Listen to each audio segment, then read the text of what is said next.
Welcome to the deep dive. Today, we're looking up at the moon. We all think we know it, right? Just Earth's quiet, dusty neighbor. Yeah, seems straightforward. But the sources you sent over, wow, they paint this picture of something almost impossible. Impossible is a strong word, but yeah, astronomically, biologically, it's an anomaly.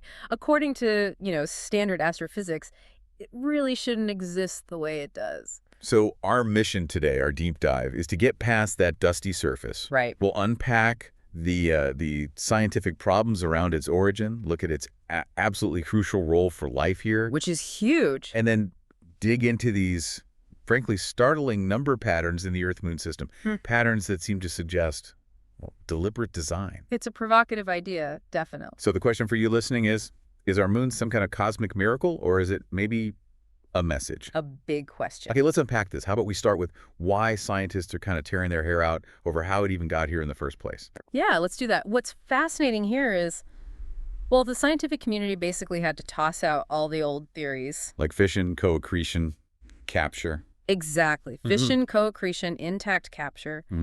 They just didn't hold up against the evidence we gathered, especially from Apollo. Intact capture, that was the idea, just sort of drifted by and got caught. But that one got definitively ruled out when we actually got our hands on moon rocks. Ah, right. Because if it came from somewhere else, it should look different chemically. Precisely. The oxygen isotopes, they're like a planetary fingerprint, Okay. And they prove pretty conclusively that moon rock and Earth rock originated at the exact same distance from the sun. So whatever made the moon, it happened right here in our neighborhood. Which kind of pushed everyone towards the current frontrunner theory, the giant impact hypothesis, the big whack. The big whack, yeah, where something roughly Mars-sized slammed into the early Earth. But even that one, reading the sources, it feels like it's got some serious holes in it. Oh, it does. Big ones. Fundamental mechanical issues. Like the spin? Exactly like the spin. An impact that huge, powerful enough to blast the material for the moon into orbit. It should have left Earth spinning much, much faster than it does now. Our 24-hour day is way too slow. So how do the models account for that? Well, this is where it gets awkward. To make the math work, they basically had to propose a correction, a second massive impact. Like second one. Yeah, perfectly timed, hitting from the opposite direction, essentially, to cancel out the extra spin from the first whack. Wait, seriously, that sounds convenient. The sources we looked at call it an idea that smacks of desperation. And, it kind of does. It's highly improbable. Okay, so the origin story is a mess. What about the moon itself? Physically. The sources say it's weird too. Bigger, older, lighter than it should be. All of the above. It's unusually large compared to its parent planet, Earth. Yeah. Way bigger proportionally than other moons in the solar system. And then there's the density. It's much lighter than you'd expect for its size. And the Apollo 13 incident really highlighted that lightness, didn't it? It really did. A sort of accidental but incredibly revealing experiment. In 1970, after the emergency, they deliberately crashed the Saturn V's third-stage booster into the moon. It weighed about 15 tons. To measure the impact, like a seismic test. Exactly, and the results were, well, shocking. The seismic shock waves were 20 to 30 times stronger than they'd calculated for. Whoa. And they didn't just die down quickly. The moon kept vibrating, reverberating for 3 hours and 20 minutes. 3 hours. From a 15-ton impact. What does that even mean? It means the moon literally wobbled and, quote, rang like a bell. If it were just a solid, dense, rocky body like, say, Mars or Earth, the vibrations should have dissipated much faster. So what's the implication? It's hollow. That's one interpretation. Or at least it suggests a very unusual internal structure, maybe large voids or perhaps just very light materials deep inside. Definitely not uniform. And the weirdness isn't just inside, right? There are these mascons. What are they? Mascons, mass concentrations, they're these large areas, usually under the big impact basins, where gravity is significantly stronger than in surrounding areas. So the moon's gravity isn't even uniform. Not at all. It makes orbiting the moon tricky, actually. You're essentially dealing with, as one source put it, an inconsistent, lumpy ball. Huh? It's gravitationally uneven. Okay, so physically strange, origin story, messy. It adds up to a profound riddle. It really shouldn't be here looking like this, according to, well, the standard playbook. Maybe the formation isn't the right question then. Maybe we should ask, what is this strange object actually doing for us? That's a great pivot. Yeah. Because its function is perhaps even more extraordinary than its structure. Let's get into that. Segment 2. The moon as the incubator of life. This idea that it's not just pretty, it's essential. Absolutely essential. Its most critical role, arguably, is stabilizing Earth's axial tilt. Our obliquity. That's the angle Earth spins on relative to its orbit around the sun. Exactly. It's currently about 22.5 degrees. And the moon keeps it there. It does. Our moon is uniquely large compared to Earth, and its gravity acts like a massive anchor, preventing that tilt from wobbling wildly over geological time. What would happen without it? Climate chaos, basically. Without the moon's stabilizing pull, Earth's tilt could swing dramatically, maybe from 0 degrees all the way up to 90 degrees. 90 degrees, so like one pole facing the sun constantly. Yeah.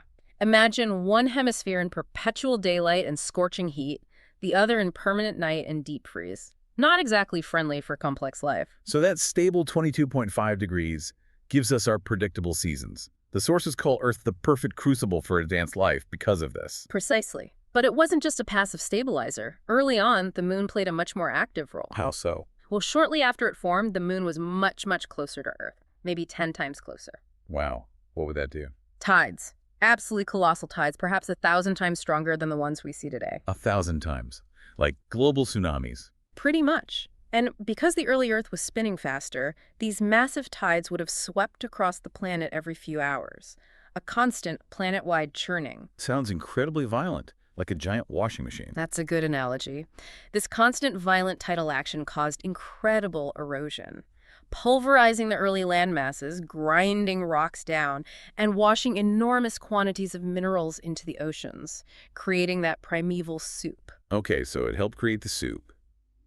But there's more, isn't there? Something about DNA. Yes, this is a really interesting hypothesis. Polymerization, the linking up of simple molecules into complex chains like DNA, is tricky. It needs energy and maybe specific conditions. And the tides provided that. The idea is that the constant cycle of wetting and drying, the mixing of chemicals in tidal pools, the temperature fluctuations, all driven by these huge frequent tides, might have provided the natural mechanism needed to repeatedly break and reform molecular bonds, eventually allowing complex molecules like RNA and DNA to assemble. So the moon might have literally kick-started the chemistry of life. It's a compelling thought. It helps address that fundamental chicken and egg problem. You need life to make DNA, but you need DNA to have life as we know it. And the odds of DNA just randomly self-assembling are astronomical. Beyond astronomical. The sources cite a figure like 4 times 10 to the power of 1,000 against it happening by chance. Which is basically 0 probability. Effectively 0, yes. Within the known age of the universe, it's statistically impossible. So if you look at the moon's role, stabilizing the climate, driving the tides that enrich the oceans, and potentially assemble DNA, it starts to look less like a random accident. And more like a necessary component, maybe even engineered. That's the direction the sources push us, towards the idea that maybe this wasn't accidental at all. And if it was engineered, did the engineers leave a note, a sign? The argument is yes, a huge one, written in the sky. Here's where it gets really interesting. Because this sign apparently starts with something we've all seen, or at least heard about, a total solar eclipse. The classic coincidence. The sun is about 400 times larger than the moon, diametrically. Right, but it's also About 400 times further away from Earth than the moon is. So they appear almost exactly the same size in our sky, allowing the moon to perfectly block the sun during a total eclipse. A perfect alignment, and it's unique to Earth in our solar system. No other planet-moon combination produces anything quite like it. And the sources say this 400 ratio isn't just a neat trick of perspective, it's like the headline. Exactly, the headline of a much deeper numerical message, designed perhaps to catch the eye of any intelligent species that evolved here. Something obvious and stunning. But it goes way beyond just the 400, doesn't it? There's this number 366, they call it Earth's PMI, Planetary Identification Number. And this number, 366, just keeps cropping up in ways that seem independent of human units of measurement. Like how? Okay, get this. The Earth rotates 366.259 times on its axis for every single orbit it makes around the sun, a sidereal year. Okay, 366 rotations per orbit. Then compare Earth's size to the moon's. Earth's diameter is 366.175% larger than the moon's diameter. Same number again, basically. Rotation rate and size ratio. And there's more. Orbital mechanics. The moon orbits the Earth exactly 366 times and exactly 10,000 Earth days. Hold on. 366 orbits in 10,000 days. That's weirdly precise. Across rotation, size, and orbital periods. It does seem like a lot of coincidence stacked up. It's easy to think maybe it's just cherry-picking numbers. Right. Confirmation bias. But then the numbers start connecting mathematically in strange ways. Take the moon's orbital period again, 27.322 Earth days. Okay. Now, what's the reciprocal of 3×66? If you divide 100 by 366, you get 0.27322. Whoa. That's the same number as the moon's orbital period in days. Almost exactly. And remember the size ratio. Earth is 366% bigger than the moon, which means the moon is about 27.3% the size of Earth. So the orbital period numerically echoes the size ratio. Is there any physical reason why a moon's orbital speed should match its size relative to the planet? None whatsoever. No known law of physics connects those two properties like that. It's another coincidence. This is getting pretty spooky. Yeah. And then they bring in ancient human history. Megalithic stuff. Yeah, the Megalithic Yard. This unit of measurement, apparently derived by researchers like Alexander Thom from studying ancient stone circles. These circles seem to use a geometry based on 366 degrees, not 360. Okay, a different geometry system, so. So if you apply that ancient 366-based geometry to the Earth's polar circumference, you find that 1 megalithic second of arc along that circumference is exactly 366 megalithic yards long. It fits perfectly. That's intricate. But the really wild part is that it also works for the moon and sun. That's what the sources claim, using the same megalithic geometry. The moon's circumference works out to be exactly at 100 megalithic yards per megalithic second of arc, like 99.9% accuracy, a perfect integer. And the sun. The sun works out to 40,000 megalithic yards per megalithic second of arc, another clean number. It's as if this ancient human measuring system perfectly maps the key dimensions of the Earth, Moon, and Sun system. An ancient system based on 366 fits the Earth based on 366, and the moon and sun in round numbers. Okay, but then, fast forward thousands of years, we invent the metric system. Base 10 kilometers. Right, totally different system, different culture, different time. Yeah. And yet, Earth's polar circumference is almost exactly 40,000 kilometers. 40,000, okay. And the moon, it rotates on its axis at a speed where a point on its equator travels 400 kilometers per Earth day. 400, there's that number again. 400 kilometers per day, which is exactly 1,100th of the Earth's circumference in kilometers. Wow. The 400 ratio pops up again, baked into a completely different, much later, human-invented system. Okay, that's a lot.